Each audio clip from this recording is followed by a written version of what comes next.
Now, how about them damn Celtics? And we are back with another episode of How About Them Celtics. Sam and I are here recording Saturday, November 29th, after the Celtics 119-115 loss to the Minnesota Timberwolves, starting off their little two-game road trip and probably one of the harder stretches of their season right here. Tough loss. Celtics were up by as much as I think 10, maybe a little bit more than that. Biggest lead was 12, actually, in this game.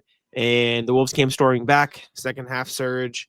It was offense stopped flowing for the Celtics, started flowing for the Wolves after a tough first half, and Anthony Edwards finished it off with a crazy shot at the end of regulation. He closed things out pretty beautifully after a pretty rough first half. So good game, competitive game, fun game all around. Celtics just were on the bad end of it in this one.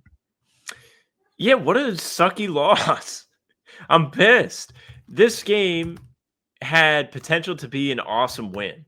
You get Neemias Queta, a surprise addition to the starting lineup. Well, kind of a surprise. Like, if you asked Jack and I 2 days ago if we thought he was going to play in this game, we probably would have both told you no.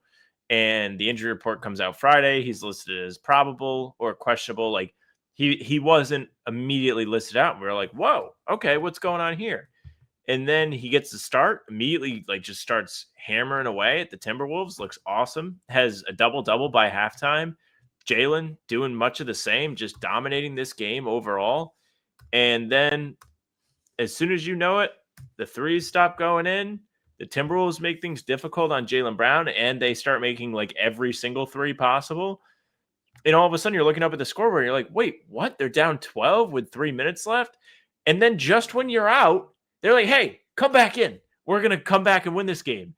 And then they give up, I want to say 7-3 run to end the game. Yeah. So pretty roller coaster, like mean roller coaster ride the Celtics took us all on today. But I think that's just kind of like what you can expect from a team like this. It doesn't have enough offensive consistency outside of Jaylen, clearly.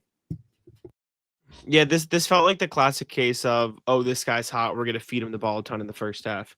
Oh, he's not as hot anymore. Fuck, none of us are doing anything. We're not ready to contribute to the offense effectively, which shouldn't happen. I mean, they should just be ready to step in, but it just felt so clear that when the go-to of let's just give the ball to Jaylen Brown, find him a mismatch and go wasn't really there as much anymore in that third quarter. It was kind of cooked, and nobody really stepped up and filled in the scoring role. Peyton Pritchard and Derek White, two pretty rough shooting nights. The Celtics' whole offensive game plan and how everything ran in the second half was pretty disgusting to watch. Even when they started making some shots at the end there, like the whole process was just pretty brutal, especially compared to how well they played in the first half. Yeah, they shot 36.4% and 29.2% in the second half to the Timberwolves 51, 3, and 50. Like, you're just not going to win basketball games like that. Like, you lose. Got outscored by 14 points in that second half. Anthony Edwards was 24 points on 8 of 14, 4 of 8 with 2 assists, and probably had more gravity-based assists where they just had to double him, like that Mike Conley 3 in the corner.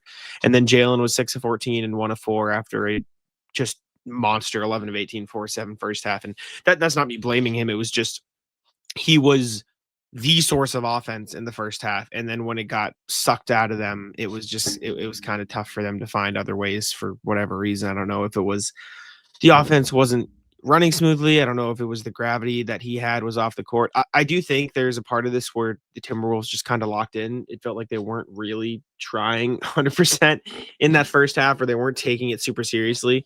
And then they sort of changed the way they were defending. They adjusted, and the Celtics didn't readjust in time. And I don't know. It's a tough loss. I do think this proves that the Celtics are capable of competing with some of the better teams in the NBA. I know the Timberwolves have gotten off to a rocky start, but I mean, they've made 2 straight conference finals. They have good players, and it was a fun game. I mean, objectively, from a basketball fan standpoint, it was just the Celtics came out on the wrong end of it. But Jaylen Brown was a fucking monster, dude. Yeah, like even beyond the scoring, he was passing the ball around, setting his teammates up, hit the glass. He had 5 steals in this game, which is pretty crazy. It was clear he just like kind of gets up to play Anthony Edwards. He likes it. Like, they're both from Georgia. Yeah. There's definitely some friendly competition there, and they both relish in that. Like, a couple of years ago, like the Celtics got their first loss of the season visiting Minnesota, it was featured in the first season of Starting Five, and it was like Ant and Jaylen kind of like just talking back and forth to each other, friendly banter. But today was another classic. I think people kind of felt that way coming in, like a lot of posts about Ant versus Jaylen, just knowing what they were in store for, and it delivered. Like, I don't think if you watched this game from start to finish as a neutral, you would have been disappointed. It was entertaining. It just sucks. Like the wheels just kind of came off. I'm not too confused by it because they kind of do it, but starting the fourth quarter with Jaylen on the bench and Derek also on the bench was a little bit head scratching, but that's just kind of what they've done to give Anthony Simons like a little go out there and see what you got time. Not much today. Yeah, Anthony Simons, what do you have for me? The answer is not a lot. Nothing. I saw somebody tweet like he can't even get past Naz Reid like off the dribble. Like, what are we all doing here? And it's true. Like, he just really hasn't been effective getting inside and getting to the basket this year. It's just really a question of, does he have the shot or does he not? Like, people are going to look at the box score and be like, what do you mean? He was shot 50% from field, 1 of 1 from 3. Like, they need to give him more opportunities to cook. And it's just like, it doesn't work that way. Like, he doesn't really capitalize when it is his turn. And I mean, when he does once in a while, you really feel it, but you didn't feel him today. Didn't even really notice him out there, to be honest with you. He had one tough bucket in his like first shot attempt of the game. Then after that, it was a lot over Rudy. Not much. Yeah. So it kind of was what it was. Shout out Neemi too. Him and Jaylen really carried the way in this one. Hauser was actually really good too, so I'll give him his credit, but it felt like Jaylen and Neemi were the 1-2 punch. Neemi finished the game with 19 points, 18 rebounds, 8 of them offensive rebounds. He was a fucking monster down low. You could tell, at least at the start of this game, that he was gassed. I don't know if I've ever seen an NBA player that visibly tired on the court since Jimmy Butler leaned over for the fucking picture in the bubble. That man was fucking exhausted, and he deserved to be because he was doing a little bit of everything for them in this basketball game. So credit to him. Yeah, this might have been his best game of the season, and the Celtics just weren't able to capitalize because the offense struggled in that second half there, which listen, I don't want to like to make this out like, oh my God, these fucking idiots. Like, it happens. It's just, it was a tough flip of everything was going right for the Celtics and then everything was going right for the Wolves. Like it truly was like very opposite halves, but regardless, Neemi was incredible. Yeah. And it's like kind of funny because him and Jaylen were both injury report guys. Jaylen, low back spasms. Like, do we need to make sure Jaylen's back is always a little messed up? Like, for him to just go ballistic to start games, like 19 in the first with a big, huge step back 3 over Naz Reid to end the quarter. Then he has 30 something by half. Like, the Timberwolves did a good job of slowing him down a little bit in the second half. I just feel like that's going to happen to you when you're going off to that degree too. Like, it's pretty rare for players in it. That's why it makes the, big scoring output games super special. But for guys to just be able to like dominate like that for an entire game, we see hot quarters all the time, but very rarely is it like a 60-point game. And that's just why. Like, if you're playing against the Celtics team and Jaylen's torching you, yeah, blitz him. Why not? Like, make somebody else beat you, because when they committed to him, nobody else was able to step up. You mentioned White and Pritchard really struggling from 3. Baylor was tied in there. I saw at one point Greeny tweeted it. They were 3 of 16 combined. They finished the game. Let's see. Pritchard 1 of 8, Derek 2 of 8, so 3 of 16 there, and then Baylor 1 of 4, so 4 of 20. Not good enough. Only 20% from 3 between 3 guys you'd expect to make them. You just need more. I will say you need more from Derek and Peyton from 3. You do need more from those two in particular. I thought Baylor was really good in this game. I thought he always has like little things, and I think you're right on the nose with him this year. He's playing hard, and I think he's really fighting for a rotation spot. It's tough when he doesn't make the threes, but go on. I'm sorry to interrupt. It is tough. I mean, for what it's worth, I think he's been making the threes. Like, I think he was due a relatively cold game. What is he shooting this year? I'm looking now. Shooting 54% from 3. Literally first on the team. Yeah. Basketball Reference. A 1-for-4 game will happen every once in a while, I guess. He was 3 for 5 against Detroit, 0 of 1 against Orlando, then 1 of 1, 1 of 2, 1 of 2, 2 of 3, then 0 for 1 and a 4 or 5 against Houston. He's shooting the ball pretty well. It happens. I will say, I think we should discount one of the threes because he took a fucking bomb after the Celtics' Yes. terrible offensive Yes, he possession. did. That should be a heave category. But I thought he was good. I thought Derek, his defense was fucking incredible in this game. He was an insane defender, especially on Ant late. He just got unlucky with a couple shots. Like even that one he defended where Ant made the crazy shot was great defense. He had a couple of help over blocks. Not a good Peyton game. He really struggled in this one. I thought he held up okay defensively against, Julius Randle made some nice plays, but the shot just wasn't there. It felt like the normal creation we usually see from him wasn't there much either. I think there were some problems screening at times, not Queta, but like other guys setting screens and some of the actions. Like, I don't know if you noticed, but at the start of the fourth quarter, all I could hear on the broadcast was Joe screaming at Josh Minot to be in the correct place on the floor. He's like, Josh! He was yelling at him the whole quarter. So he was struggling a little bit position wise, I can only assume. It was a tough game, man. Anthony Edwards went supernova. They did a really good job defending him in the first half, and I'm gonna have to rewatch or I'll have to take a look, but it just felt like he turned things up a notch, and the Celtics just didn't put enough extra pressure on him to account for that uptick, which was a little bit frustrating. But listen, I thought the Celtics played a pretty solid basketball game. The offense went pretty stagnant. I thought they got okay looks for part of it, but it really did feel like the offensive process just let them down. But before we do continue, I want to tell you guys about Prize Picks. Prize Picks, the best place to get real money sports action this football and basketball season, both of which are going on right now as we speak. This episode is, in fact, brought to you by Prize Picks.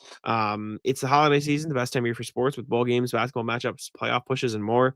Everything's happening all at once. And while you and I are out here making decisions like, what you put on your Thanksgiving plate this past, week, or what game to watch, there's one place where it feels good to be right, which is Prize Picks. You can use the new stacks feature on Prize Picks, which means you can pick the same player up to 3 times in the same lineup if you want the more on Jaylen Brown points, rebounds, and assists, which you probably would have been feeling pretty good after this Wolves game if you did that. You can do that right on Prize Picks as I smack my mic. But football season's around bad as well. Drake May, you can use the stacks feature for there as well. There's also a new feature on Prize Picks, early payouts. If your lineup gets off to a hot start, you can now have the option to cash out potentially on those winnings before the game even finishes. Download the Prize Picks app today and use code CLNS to get $50 in lineups after you play your first $5 lineup. That's code CLNS to get $50 in lineups after you play your first $5 lineup. Prize Picks. It's good to be right.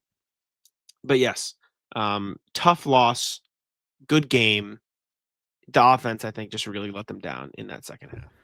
I'm so happy that you had to read the ad because I went on Twitter. I don't like to not look at you when we speak to each other. I can't do the other tabs when I only have one screen like I do right now. And I was on Twitter and I saw Nick NBA, who was live tweeting the press conferences. And it reminded me of something that, I noticed, and I'm sure everybody that watched this game noticed. They didn't call anything. They were letting them play in this game. Joe Mazzulla is at the podium, or was at the podium last night as you're hearing this, and he literally answered questions as if he had just coached a football game. He said let me go find it because I like the tweet. Now I started talking about it. I'm unprepared. I'm embarrassing myself on the show. Mazzulla on not getting calls. He said he thought they didn't settle, and then, quote unquote, it was 1st and 10, and I thought one of their guys had a great tackle on Derek there on the sideline for a tackle for a loss, and that was really good by them, so our offensive line has to do better. Said again, our offensive line has to be better. We can't get dominated in the trenches like that. As somebody who watched football simultaneously with this game, it really was not difficult.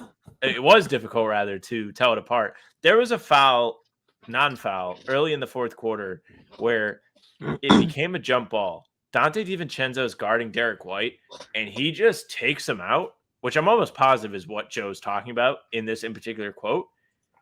And he pushed him with his body. It's not like he didn't foul him because he didn't extend his arms and push him. No. He took his legs out with his legs, and they both went down. There was no call. It just became a jump. It's like, how many different times are you just going to let it go in this game? I don't know what they have to do to get foul calls. The Celtics only took 15 free throws in this game. Minnesota only took 20. Neither team really got I didn't even feel like it was super lopsided. Yeah, it was just what is going on here? It was borderline dangerous. Yeah, it was bad. There were no calls in this game. Neither team got any calls. It was pretty frustrating to watch. But sometimes I guess you just got to deal with that and roll with the punches, and it is what it is. But certainly a let them play type of night for the refs out in Minnesota. I don't know how much else you want to talk about based on like individual player performances. I thought Hauser was really good, 14, 6, and 4, made some shots, got cold at the end, which I mean everyone did, but solid defense. I think the playmaking was there. Good game from him. Nice to see the shot get revived for a game. It was just really frustrating watching the offense like fumble all over itself for a lot of the second half. And for what it's worth, I thought they were getting some decent stops too as the offense was struggling. Like Peyton Pritchard had that strip steal on Randall in transition. They had a couple good plays, but it really, really just fell apart in the second half for Boston. Yeah, it really just boils down to it's really hard to win when your 3-point shot isn't going in and theirs is. Like second half, I can pull it up right now. Now the NBA actually allows me to split. Oh no, it doesn't want to. It says box score data not available. It was something What are you like looking for? Celtics, the 3-point splits off the top of my head because I used like I counted it out for my article. 16 of 46 and 21 of 48. They made No, 5 but more in the threes than second Celtics. half in particular, like when things went wrong. Second half, Celtics were 7 of 24. Wolves were 12 of 24. Yeah, that'll be a 15-point 3-point swing will do you in. It's just as simple as that. Yeah. And you know what? I will say it feels like for a lot of this Celtics season, we've talked about how they haven't been taking as many threes as they were last year. They take 46 tonight and they don't get the job done. And I know the same people, listen, this isn't me complaining about the threes. I think the opposite. I think their offensive process was pretty good for a lot of the night. And I think they parlayed Jaylen Brown, gravity into some good threes. And I do think there's a little bit of inflation here because I think the Celtics had to take threes towards the end of that game once it got out of hand. So they were chucking up some ones they maybe usually wouldn't take. But it's ironic that they win games without it and then they don't. And then I don't know, man. There's a lot that goes into winning basketball games, I think. Luka Garza struggling, Losing some trust. losing it a little bit, not playing too hot. I thought Minot was good and then bad. I thought Walsh was Seems to be the okay. story. Yeah. I don't know. You really didn't get much out of those guys tonight. It was Jaylen, it was Neemi, and it was a little bit from Hauser. And Pritchard and Derek, are going to give you heavy minutes, but you didn't really get any big contributions elsewhere, it felt like. I think there's part of this too where like Josh wasn't great in like the early fourth quarter. And it was partly because, I mean, it's not his job to try and create offense. Like he's there to play really hard and cut and shoot threes and defend. When he's asked to put the ball on the floor and try and make floaters, it's not going to go well. And the reason why he's being asked to do that is because Anthony Simons and Peyton Pritchard, who are out there, weren't doing anything. So he was getting the ball late in the shot clock and was trying to make things happen. I will say, Minot, 3-point shot is definitely smoother. This is not like me seeing things. There is no hitch right now, and it keeps going in. He was 2 of 3 in this game. I think I closed the fucking tab like a dummy. I'm pretty sure he was 2 of 3. He at least made 2 of 3 one. from the floor, 1 of 1 from 3. Okay, so even better. 100% from 3. What more can you ask for from Minot? I just think part of the being out of position stuff is a lack of experience at times. Like Joe Mazzulla having to yell at him to roll, which I did not hear live, but I did see people talking about it online, so I was aware of it before you brought it up. Yeah, I think like he probably was never asked to be the screener very often. Like if he was playing for Minnesota, he was definitely not asked to do that. He was probably standing in the corner waiting to catch that one was in three. transition. I think Yep. that one. There were ones where it was like he wasn't screening at the right times, but there was one in transition where it was like a 2v3 and he like spaced to the corner while Pritchard was at the wing, where if he had just cut to the basket, they would have either drawn the defender, gotten a Pritchard 3, or he would have gotten a dunk. It was just like just run to the hoop. So he was definitely getting yelled at a few different times there. Yeah, man, I don't know. Anthony Edwards, fucking monster. Dante DiVincenzo was a motherfucker. 8 assists, made some big shots. Just a tough game. This gave me some juice for I think this competitive stretch is going to be at least fun basketball to watch, and we'll see how many results flip their way. But good game, tough result in Minnesota. Excuse me. But let me know what y'all think. Let us know what y'all think. Comment down below. Leave a like, subscribe, and I'll let Sam take it out. Yeah, thank you very much for listening and watching. Make sure you leave a like, comment, subscribe. We're here every single day with new stuff. Full pods drop Tuesday, Thursday, Sunday. Game recaps are up the morning after each game. Other videos are here in between to keep you up to date with all things Celtics. You can find the two of us streaming pregame live half hour before every single game as well. Today's was a lot of fun. We had Noah Dalzell. You guys all know her. We'll have another guest for you tomorrow for the Cavs pregame and every pregame after that. So come hang out. It's a ton of fun. You can find us on Spotify and Apple as well. All pods and recaps are there. So if you just want those, go ahead and follow. They'll go right to your feed. Leave a 5-star review. Would appreciate that very, very much. You can email us, hbtcpod@gmail.com. We read them every single time we do the show. hbtcpod@gmail.com. Our socials are How About Them C's for Twitter, Instagram, TikTok, Facebook's the name of the podcast. All streams are there. They're on YouTube. They're on Twitter. Jack's Twitter's Jack's1NBA. Mine's at Sam LaFrance NBA. That's it for us. Bye. Check, check, go.